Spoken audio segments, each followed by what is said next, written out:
بسم اللہ الرحمن الرحیم۔ پارہ نمبر 27، حصہ نمبر 2۔ اور آسمانوں میں جو کچھ ہے وہ بھی اور زمین میں جو کچھ ہے وہ بھی اللہ ہی کا ہے۔ نتیجہ یہ ہے کہ جنہوں نے برے کام کیے ہیں وہ ان کو ان کے عمل کا بھی بدلہ دے گا، اور جنہوں نے نیک کام کیے ہیں ان کو بہترین بدلہ عطا کرے گا۔ ان لوگوں کو جو بڑے بڑے گناہوں اور بے حیائی کے کاموں سے بچتے ہیں، البتہ کبھی کبھار پھسل جانے کی بات اور ہے۔ یقین رکھو تمہارا پروردگار بہت وسیع مغفرت والا ہے۔ وہ تمہیں خوب جانتا ہے جب اس نے تمہیں زمین سے پیدا کیا اور جب تم اپنی ماؤں کے پیٹ میں بچے تھے، لہٰذا تم اپنے آپ کو پاکیزہ نہ ٹھہراؤ۔ وہ جانتا ہے کہ کون متقی ہے۔ اے پیغمبر، بھلا تم نے اس شخص کو بھی دیکھا جو حق سے منہ موڑ گیا اور جس نے تھوڑا سا دیا پھر رک گیا؟ کیا اس کے پاس غیب کا علم ہے جو وہ دیکھ رہا ہو؟ کیا اسے ان باتوں کی خبر نہیں ملی جو موسیٰ کے صحیفوں میں درج ہے اور ابراہیم کے صحیفوں میں بھی، جو مکمل وفادار رہے؟ یعنی کہ کوئی بوجھ اٹھانے والا کسی دوسرے کے گناہ کا بوجھ نہیں اٹھا سکتا، اور یہ کہ انسان کو خود اپنی کوشش کے سوا کسی اور چیز کا بدلہ لینے کا حق نہیں پہنچتا، اور یہ کہ اس کی کوشش عنقریب دیکھی جائے گی، پھر اس کا بدلہ اسے پورا دیا جائے گا، اور یہ کہ آخر کار سب کو تمہارے پروردگار ہی کے پاس پہنچنا ہے، اور یہ کہ وہی ہے جو ہنساتا اور رلاتا ہے، اور یہ کہ وہی ہے جو موت بھی دیتا ہے اور زندگی بھی، اور یہ کہ اسی نے نر اور مادہ کے 2 جوڑے پیدا کیے ہیں، وہ بھی صرف ایک بوند سے جب وہ ٹپکائی جاتی ہے، اور یہ کہ دوسری زندگی دینے کا بھی ذمہ اسی نے لیا ہے، اور یہ کہ وہی ہے جو مالدار بناتا ہے اور دولت کو محفوظ کراتا ہے، اور یہ کہ وہی ہے جو شعراء ستارے کا پروردگار ہے، اور یہ کہ وہی ہے جس نے پچھلا زمانے کی قوم عاد کو ہلاک کیا اور سمود کو بھی، اور کسی کو باقی نہ چھوڑا، اور اس سے پہلے نوح کی قوم کو بھی ہلاک کیا۔ بے شک وہ سب سے زیادہ ظالم اور سرکش تھے۔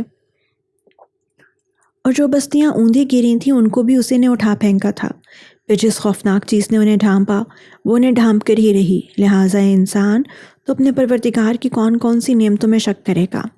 یہ پیغمبر بھی پہلے خبردار کرنے والے پیغمبروں کی طرح ایک خبردار کرنے والے ہیں۔ جو گھڑی جلد آنے والی ہے وہ قریب آ پہنچی ہے، اللہ کے سوا کوئی نہیں ہے جو اسے ہٹا سکے۔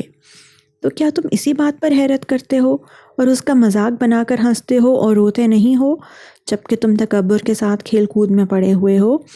اب بھی جھک جاؤ اللہ کے سامنے اور اس کی بندگی کر لو۔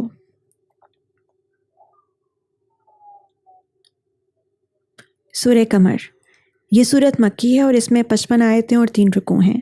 شروع اللہ کے نام سے جو سب پر مہربان بہت مہربان ہے۔ قیامت قریب آ لگی ہے اور چاند پھٹ گیا ہے، اور ان لوگوں کا حال یہ ہے کہ اگر وہ کوئی نشانی دیکھتے ہیں تو منہ موڑ لیتے ہیں اور کہتے ہیں کہ یہ تو ایک چلتا ہوا جادو ہے۔ انہوں نے حق کو جھٹلایا اور اپنی خواہشات کے پیچھے چل نکلے، اور ہر کام کو آخر کسی ٹھکانے پر ٹک کر رہنا ہے۔ اور ان لوگوں کو پچھلی قوموں کے واقعات کی اتنی خبریں پہنچ چکی ہیں جن میں تنبیہ کا بڑا سامان تھا، دل میں اتر جانے والی دانائی کی باتیں تھیں، پھر بھی یہ تنبیہات ان پر کچھ کارگر نہیں ہو رہی۔ لہٰذا اے پیغمبر تم بھی ان کی پرواہ مت کرو۔ جس دن پکارنے والا ایک ناگوار چیز کی طرف بلائے گا، اس دن یہ اپنی آنکھیں جھکائے قبروں سے اس طرح نکل کھڑے ہوں گے جیسے ہر طرف پھیلی ہوئی ٹڈیاں دوڑے جا رہے ہوں گے اسی پکارنے والے کی طرف۔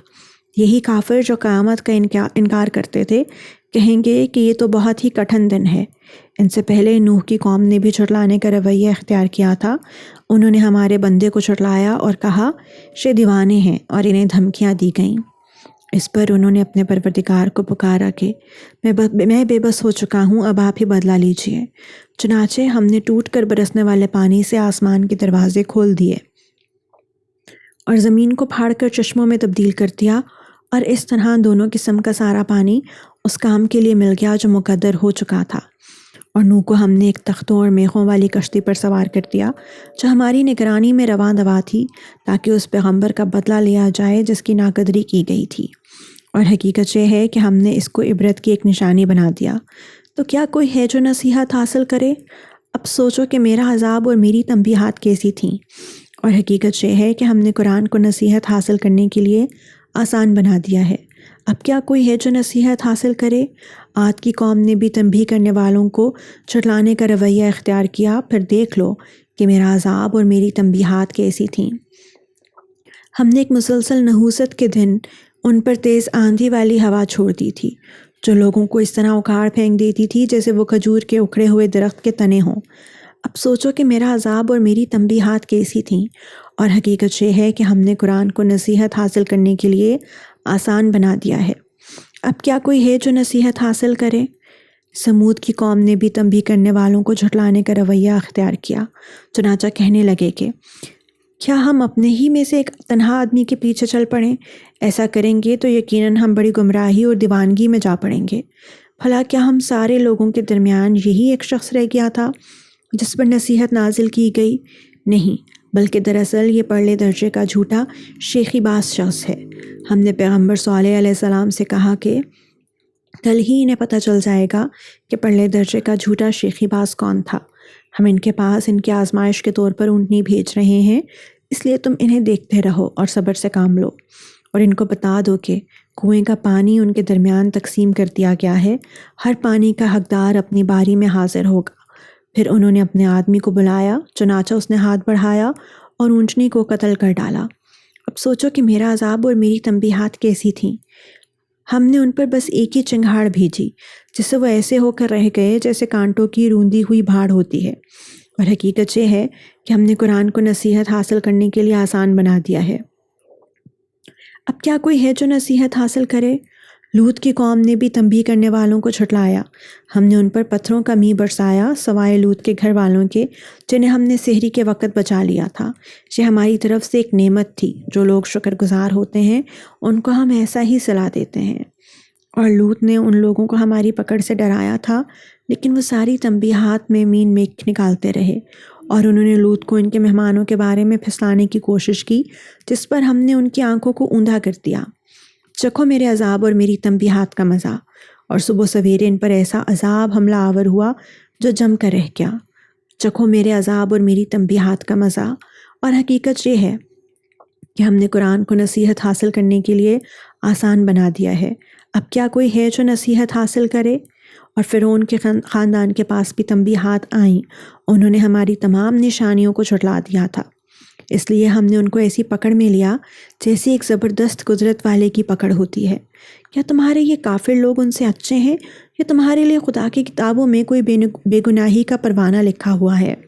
یا ان کا کہنا یہ ہے کہ ہم ایسی جمعیت ہیں جو اپنا بچاؤ آپ کر لے گی۔ حقیقت تو یہ ہے اس جمعیت کو عنقریب شکست ہو جائے گی، اور یہ سب پیٹ پھیر کر بھاگیں گے۔